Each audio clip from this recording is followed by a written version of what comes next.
Selamat pagi, semuanya. Slide ini adalah halaman judul presentasi kita tentang pengantar ekonomi, khususnya materi mengenai pengambilan keputusan.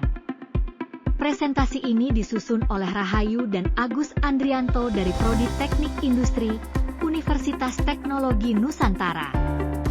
Selamat pagi, hadirin. Pada bab 4 ini, kita akan membahas tentang pengambilan keputusan. Setelah mengikuti materi ini, diharapkan Anda mampu 1. Memahami pengertian pengambilan keputusan, 2. Memahami tingkat-tingkat pengambilan keputusan, 3. Memahami jenis-jenis pengambilan keputusan, 4. Memahami kategori pengambilan keputusan, 5. Memahami bagaimana sebenarnya manajer mengambil keputusan. Pastikan Anda memahami uraian materi dan mengerjakan soal latihan. Jika ada kesulitan, jangan ragu untuk bertanya. Materi kita hari ini mencakup pengertian pengambilan keputusan. Tujuan pembelajaran 1 adalah memahami tentang pengambilan keputusan.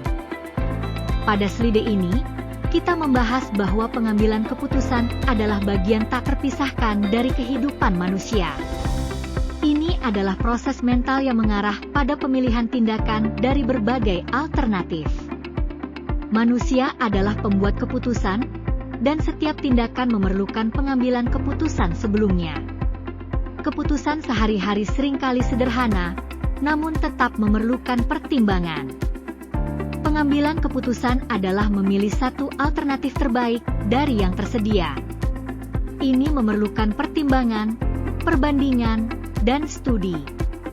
Keputusan dibuat untuk memecahkan masalah dan mengandung risiko kegagalan. Risiko ini ada karena adanya probabilitas kegagalan. Slide ini juga menyajikan pengertian pengambilan keputusan dari para ahli seperti Robbins, Ciptono, Kapner, dan Drummond. Slide ini melanjutkan pembahasan mengenai definisi pengambilan keputusan dari berbagai ahli, seperti Mondi dan Premeus, George R. Terry, dan Sondang P. Siagian. Intinya, pengambilan keputusan adalah memilih alternatif terbaik untuk mencapai tujuan, baik secara individu maupun kelompok. Beberapa faktor yang memengaruhi pengambilan keputusan adalah A. Dinamika individu dalam organisasi, B. Dinamika kelompok dalam organisasi, C. Dinamika lingkungan organisasi. Slide ini membahas tentang tingkat-tingkat pengambilan keputusan. Dalam pengambilan keputusan, ada pertimbangan khusus yang bergantung pada masalah dan situasi.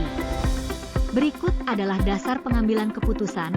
A. Pengambilan keputusan berdasarkan intuisi, subjektif, cepat, cocok untuk masalah kemanusiaan. B. Pengambilan keputusan berdasarkan rasio, objektif, untuk masalah rasional. Tujuan pembelajaran 1-2 adalah memahami tentang tingkat-tingkat pengambilan keputusan. Slide ini melanjutkan tentang dasar pengambilan keputusan. C. Pengambilan keputusan berdasarkan fakta, data, sehat dan baik, tetapi sulit mendapatkan data valid. D. Pengambilan keputusan berdasarkan pengalaman, bermanfaat sebagai pengetahuan praktis, tetapi situasi masa lalu dan kini bisa berbeda. E. Pengambilan keputusan berdasarkan wewenang, lebih mudah diterima, tetapi bisa menimbulkan rutinitas dan diktator. Tingkatan pengambilan keputusan meliputi otomatis, memoris, dan kognitif. Slide ini menjelaskan jenis-jenis pengambilan keputusan yang dibagi menjadi dua berdasarkan masalah yang dihadapi. Keputusan terprogram, rutin, berdasarkan kebiasaan, aturan, dan prosedur, dan keputusan tidak terprogram untuk masalah baru dan tidak terstruktur, memerlukan judgemen, intuisi, dan kreativitas. Model pengambilan keputusan rasional terdiri dari 4 langkah: identifikasi masalah, pengembangan alternatif solusi, serta implementasi dan evaluasi solusi, Kreitner dan Kinichki. Tujuan pembelajaran 1-3 adalah memahami tentang jenis-jenis pengambilan keputusan. Slide ini menjelaskan model pengambilan keputusan menurut Robbins, 1991 sedih. 1. Optimizing Decision Making Model.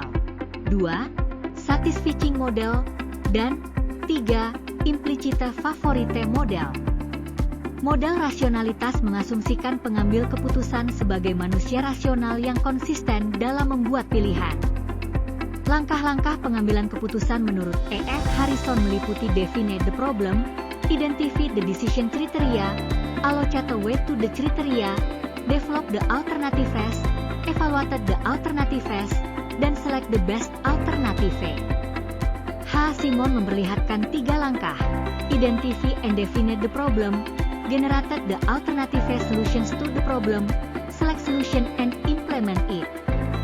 Slide ini menjelaskan asumsi yang mendasari pengambilan keputusan menurut Robbins, 2002 sedi 1, kejelasan masalah, 2, pilihan diketahui, 3, preferensi yang jelas, 4, preferensi yang konstan, 5, tidak ada kendala waktu dan biaya, 6, hasil maksimal.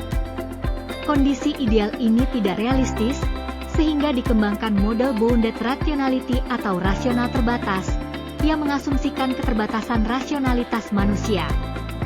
Untuk menghindari informasi yang berlebihan, pengambil keputusan menggunakan heuristik atau jalan pintas, seperti heuristik tersediaan dan heuristik keterwakilan. Tujuan pembelajaran 1-4 adalah memahami tentang kategori pengambilan keputusan. Slide ini menjelaskan kategori pengambilan keputusan menurut para ahli. Menurut Simon ada 2 macam keputusan, yaitu 1. Keputusan yang terprogram, programmed decision, dan 2. Keputusan tidak terprogram, non-programmed decision. Sedangkan menurut Johannes Supranto, ada 4 macam kategori keputusan, yaitu 1. Keputusan dengan kepastian, certainly. 2. Keputusan dengan ketidakpastian, uncertainly. 3. Keputusan dengan risiko, 4. Keputusan dengan konflik, ambiguitas. Tujuan pembelajaran 1-5 adalah memahami tentang kategori pengambilan keputusan. Slide ini membahas bagaimana manajer sebenarnya mengambil keputusan. Model rasional maupun rasionalitas terbatas memerlukan data dan informasi sebagai bahan baku. Ada berbagai teknik atau metode untuk mengambil keputusan, seperti analisis diagram Pareto, analisis perbandingan sepasang, analisis jaringan, teknik implikasi plus-minus, teknik pohon keputusan, pemrograman garis lurus, linear programming, dan sebagainya. W. Edwards Deming mengajukan cara pemecahan masalah melalui Statistical Process Control, SPC, atau Statistical Quality Control, SQC. Slide ini melanjutkan tentang teknik pengambilan keputusan, seperti analisis SWOT, Strength Weakness Opportunity Triad, yang digunakan untuk membuat perencanaan pengembangan institusi. Proses pengambilan keputusan menurut James L. Gibson dan kawan-kawan terdiri atas 4 tahapan. Tahap 1. Intelligence, identifikasi dan definisi masalah.